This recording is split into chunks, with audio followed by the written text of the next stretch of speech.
Good afternoon. Thanks for joining, everyone.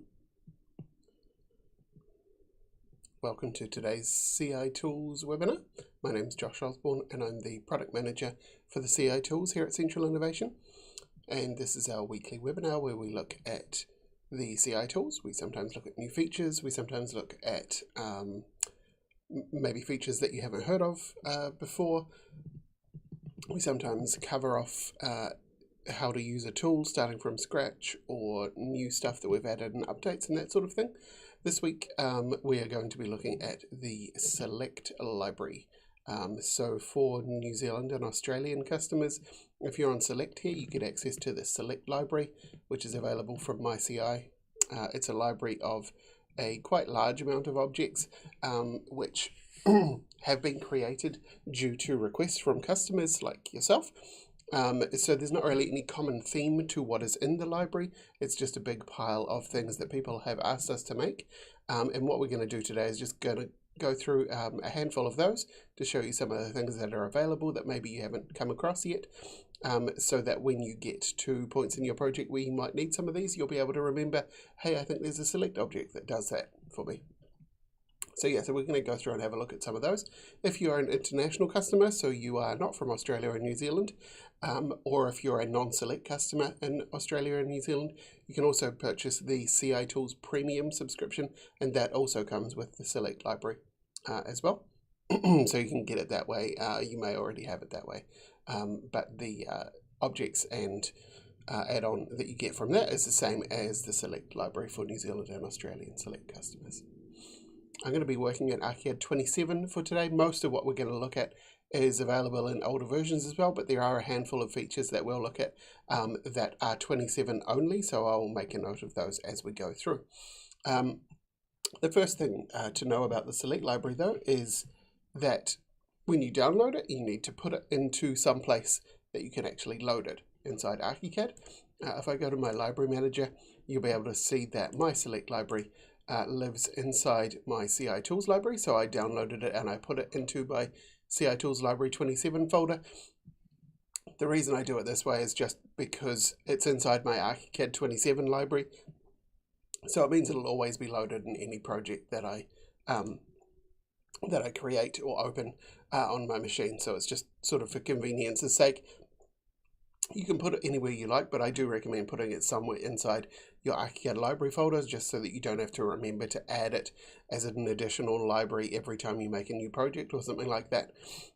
But here it is here, CI Select Library 27, and we're going to come across it first by using the Object tool. So I'm grabbing the Object tool here, and you'll be able to see a list of folders inside the Select library, which sort of group the parts of the library into sort of theme or area of the building. So you'll be able to see there's a pretty decent list of things in here, and each folder often also has multiple subfolders inside it as well. So what we'll do is we'll go and look through a handful of these just so that you can see what's available. I'm not going to be covering everything that's in the library. It's too big for that, but we'll look at a few of these that maybe you haven't come across, some of the newer ones that you might not have heard of and that sort of thing. So the first one I'm going to look at is in the modeling folder here, and it's called Extruded Profile 2011. And this one here is it's a relatively simple object in a lot of ways. Essentially what it will do is it will let you choose a profile based on the profiles that are in your project. So if you've created any profiles for anything in your project, these will be available in the object. You can go through and choose the profile that you want, and then it will just create a extrusion for that profile. You can add a rotation to the profile shape if you need one.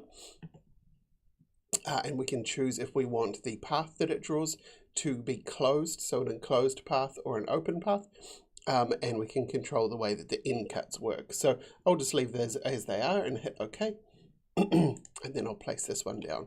So you'll see that we get a length of extrusion here. And now what we can do is we can just bend and stretch this however we need to make the path that we want it to do. And if I go and have a look in 3D, there we go, selection. You'll be able to see that it's drawn this, it's drawn this path shape that we gave it, extruding that profile along the path. So it's a useful thing to use for when you need to do something like this, where you're creating a sort of shape on the fly that you want to apply to various things, and you don't want to have to place a whole bunch of different beams or something like that. You can use the Extruded Profile 2011 to do that for you. And if I turn on the end option here and go back, we can come over here and we can close the shape as well. So you can do that as well if you need to. Maybe you're looping around something, a kitchen island maybe, or something like that. You can use this to do that. So it's Extruded Profile 2011. The next thing I want to have a look at, and please, if you have any questions, enter those into the questions panel. In a couple of minutes, I'll check in there and see if anything has come up. But the next thing I want to look at is the paving object. So I'll go into Site and then Landscaping, and you'll see we have this object here called Paving 1957. It's kind of unassuming looking here. And over here we've got our settings, so I'm going to say that I want to turn on the graphic editing for shape. So I'll do that. And the paving pattern I will set as basket weave. Can change the size of our pavers as well. I'll leave those as the default for now. So we've got the gap size, the thickness and the size of each paver, and the resolution we want applied to this as well. Regular is going to be fine. And then we can also set the colors of each of the types here. So we can go through and we can say, we've got Sandstone 01 there. Let's go Stonework 02 for the second one. Oh no, that's going to have a texture on it.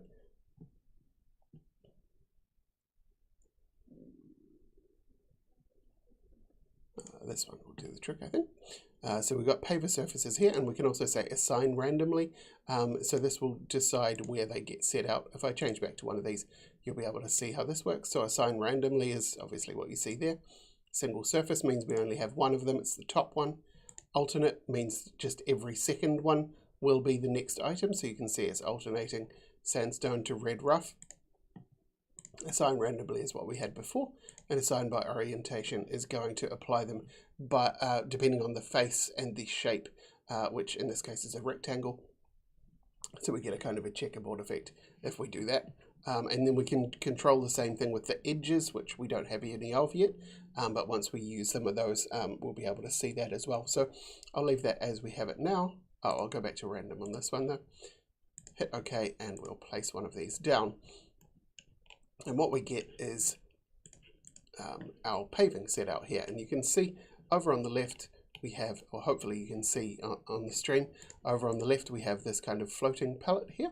And this will let us modify the shape. So at the moment we are set to draw, what would you call it, angled nodes, I guess. So we can go over here, choose one of the nodes and pull it out. And it adjusts the shape for us. And this will behave similarly to how a basically any polygon in ArchiCAD will work. So similarly to the slab tool or the fill tool or something like that. So we can move that in whatever way we need to. We can come down here and switch to curve mode, and then add curves on instead.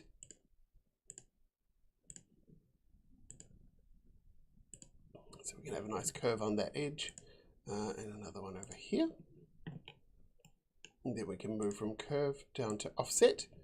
So again, we can grab one of these edges and pull it out and it will offset the edge. Similarly again to the fill tool or the slab tool or anything like that.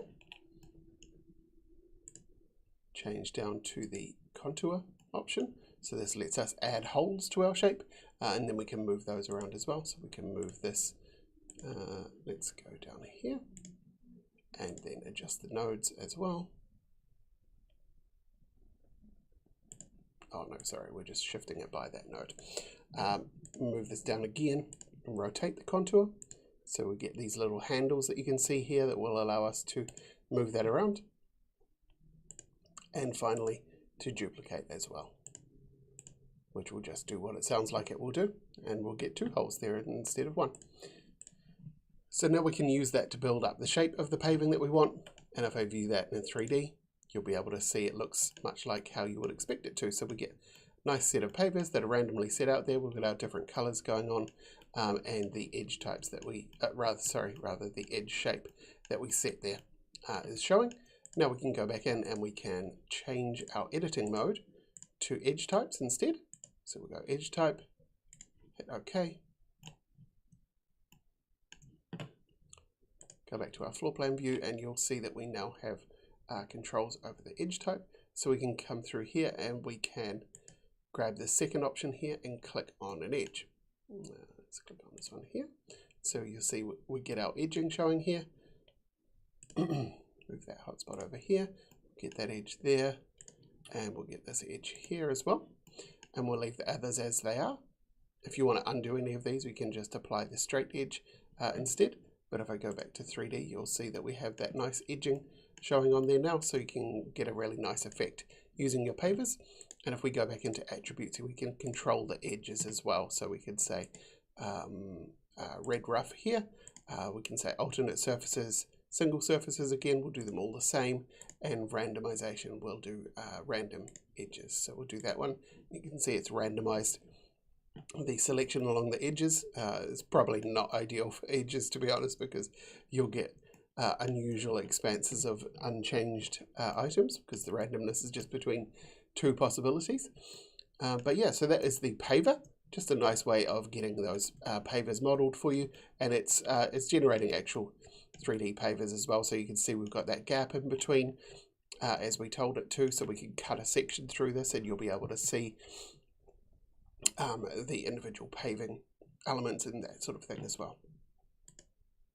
I'm just going to quickly check for questions and then I'll be back.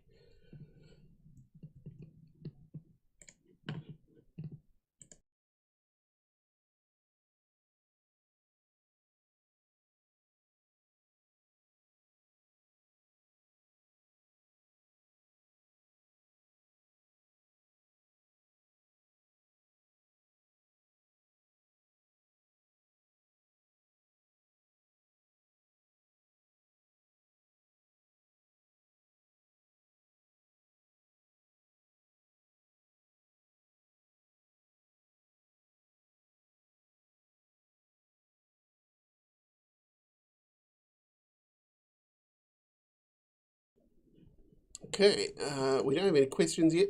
Someone has mentioned that the video is going blurry at times.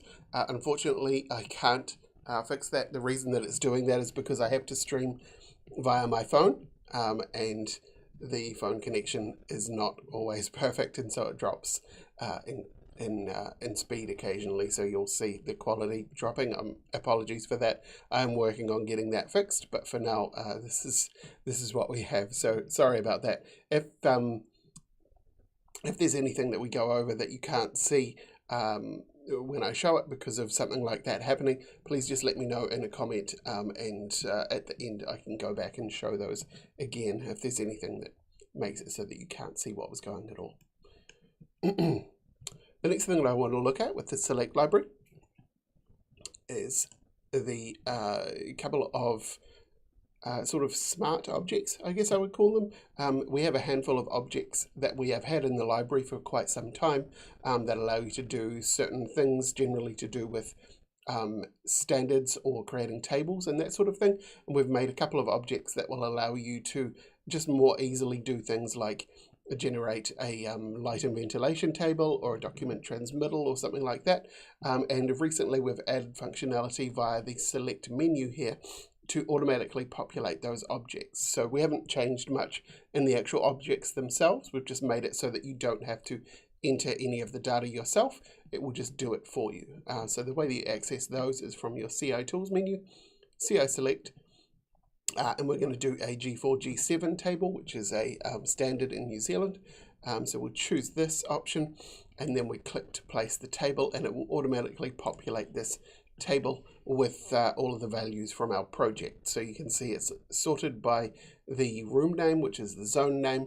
We've got the floor area listed for that zone, and then we have all of the IDs of the windows that are inside that zone, the glazing, the openable values, and then the daylight G7 and ventilation G4 requirement and achieved values here. So it makes it just really nice and fast for you to get that up and running. You don't have to go through and pull numbers from any of these or generate a schedule and then export the list and then import it into the object or anything like that, which you had to in the past. This will just automatically pick them up for you. The object itself works in a similar way though, so once it has imported the data, you can see that the data is still available there like it was before, so it lists out all of the items that are in it, and you can manually override them if you need to. The same with the rooms here, so we can see the list of rooms and the floor areas, so if you need to tweak any of those values for some reason, you can do that. It should be right based on it picking it up from your project, but you can override them if you need to. And then we can choose what is displayed as well. There's a couple of different options for this object. I'll just turn them all on so that you can see what we have available. So there's a field available for the title here, so we can tell it what we want it to be called. And then we've got other options available here, which when I turn those on, you'll see. So you can see we've got our title showing here now. We can also show what type of room each of the rooms that are listed is. Then we can also show, along with glazing and openable, we've got the obscure option available now as well. And then we have G7 split up into daylight and clear glazing. So if that's a requirement or just something that you want to know, you can have those options turned on in the object settings as well. You don't have to redo anything with the data or anything like that. It's just using the same data. It's just displaying it in a different way. So you can get that to show, and other ventilation was the last one here, which we don't have any of, but you could input that in the rest of the values there. So that is CI Tools, CI Select, calculate G4, G7 table.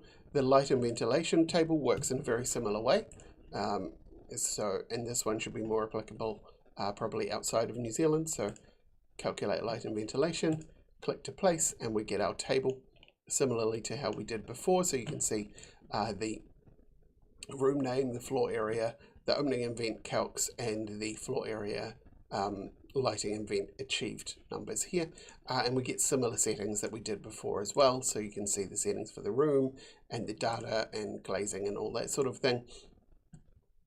And you also have control over the way that the table itself appears. So this is the settings for the table and then the attributes for the table as well. So that is the lighting and ventilation table. Along with the sort of the theme of placing a smart object that way, we also have the document transmittal. This is one that has been around for quite a while and up until recently has been a little bit tedious to use. You had to generate a transmittal table in ArchiCAD, export that table, and then re-import it into the GDL object for the document transmittal. And we've made this one smart as well, so that you just don't have to deal with any of that hassle. So you just go CI Tools, CI Select, place or update document transmittal form, choose the settings that you want for the form. So you can see all the import fields, just leave those all as is, because it's going to do that for us. But we can go through and we can change, we can modify the data after the fact. So once we have this placed, we can modify the data if you need to. And we can also choose what is displayed on the form itself. So you can choose what you want to see here, and then also how it's laid out. So the page size that it needs to fit to, what should be displayed on the page, and the attributes of the table itself. And if we hit OK, it will give us the pencil again, so we can choose where we want to place it, and then it will place that same document transmittal. So it's essentially the same object that you already had before. So it puts its little tick boxes in and that sort of thing. You can see the names of the transmittals and that sort of thing. But it will bring these through automatically, so you don't have to go through and do all of that import export stuff to make this work. And then if you do a further transmittal, you can come back through and just say CI Select, press the same button again, and it will update the already placed object with whatever changes you've made. So if you add an additional transmittal, for instance, I can quickly do one of those. So we close that one, make a new set 4, okay, add some layouts, okay, and then we close that, hit OK. we can say run that update, and you'll see that we get set 4 added there and over here. So we didn't have to do much additional work to make that happen, which is very handy. So that is the document transmittal form. For the G4, G7 table and the document transmittal form, those changes to the CI Select add-on to make it do them automatically are available in ArchiCAD 26 and 27, but not in 25 or earlier. So those are only in the latest, the current version and the version before it at the moment. The last thing I want to show you today is similar again. So we've made it, it's an object that you used to be able to place before and modify manually, and we've just made it automatic, and that is the place wall framing option. So as you may remember, we have a wall framing object that let you place it and stretch it so that you could draw up framing on your walls, and this just automates that for you. So what I'll do here is I'll just select all of my walls. I'll press the wrong shortcut key to do it. Here we go, select all of my walls, CI Tools, CI Select again, and we're choosing Place Wall Framing here. It will present the settings. So this is the object that you already had. It will show you the default settings here, but we can modify the way that it works if we want to. So change how it deals with anything that we're going to be placing it on. The adding a junction and adding a stud options won't do anything until they're actually placed in our walls for now, so just ignore those to start. You can modify them after the fact, obviously, as you could with anything, but for this initial placement, it's going to detect those for us, so we don't need to worry about the new openings and that sort of thing, and we can just control the way that the actual pieces of framing go in and the attributes and that sort of thing. So once we're happy with those settings, we hit OK, and it will just go through on all of our selected walls and place framing automatically in them. So you can see the framing all through my floor plan now is available, and these will show us in floor plan view what we have for our framing, but we'll also get 3D representations of all of them as well. Actually, I'm just going to undo that and put them on a different layer so that I can more easily show you what they look like. So I'll just quickly run that again. So we go CI Tools, CI Select, Place Wall Framing. I'll put them onto Des. I don't have a framing option. Let's put it on 3D only bits. Hit OK. It will do its thing. It's not visible at the moment, so we don't see that, but that's okay. Let's go and view our entire model. Okay, and I will turn off the walls layer and turn on 3D only bits. Oops, and I'll turn off coverings as well. What layer is that on?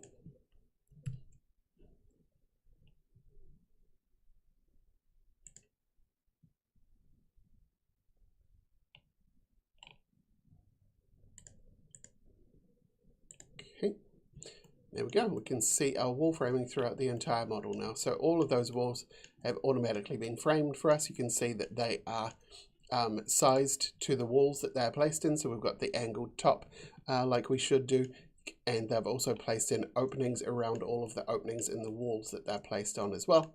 And that is all the way across the model. So it just makes it really nice and easy to get wall framing in and roughly right on your whole project, and you can go through now and modify those to any extent that you need to do that by using the hotspots that are available here. So we can grab hold of any of these and adjust them to whatever we might want them to actually be. So this one here, we can adjust the bounds of this one. So that one goes all the way down, something like that. We can grab hold of the edges and adjust where the angle is on that one, that sort of thing. So you still have all of the control that you had before. You're not losing any of that. It's just making it so that the initial placement of all of these is much, much easier, and you get something that you can kind of visualize how the wall framing might look, but essentially without having to do any additional work. Now, what I should note before finishing up with wall framing is that this is not like a designed wall framing solution. It's not meeting any standard or creating anything that you can send to a cutting list or anything like that right away. It essentially, what it is doing is making a nice 3D representation and floor plan representation of the wall frames, the way that it does them by default and the way that you modify them to do, but it's not doing any smart calculation in the background besides placing them on the walls that you tell them to and cutting out the holes for them. So if you do still want to do proper framing and calculations about how much you need to have and whether it's going to fall over and all of that sort of thing, you will still need to talk to an engineer or use something like ArchiFrame or something like that. But this object is just to give you a nice representation and to help you with sort of visualizing it and seeing what the parts look like in your floor plan in 3D views and things like that. So yeah, that is the Place Wall Framing option from the CI Tools CI Select menu. I'm just going to quickly check for any questions again before we finish up, and then I'll let you go.